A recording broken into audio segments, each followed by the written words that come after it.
And so we have this calculation done with a total rope length needed for this system where we're set up down here of 144.5 feet.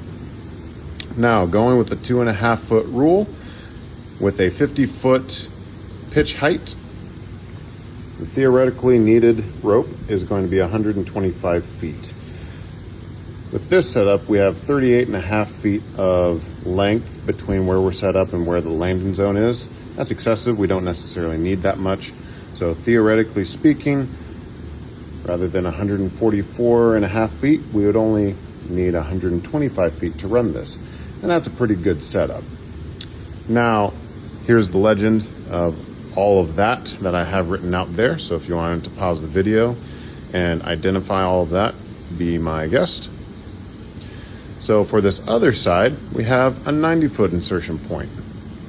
Again, considering that the landing zone is going to be a third of the distance out from the plumb point of the insertion point as a third of that pitch height, or 90 feet up, it is going to be a 30-foot out landing zone. And so doing the same calculations as we did over there, we have what we figured to be a total rope length of 216 feet if we were, again, still set up 55 feet away from that plumb point like we were for that other side.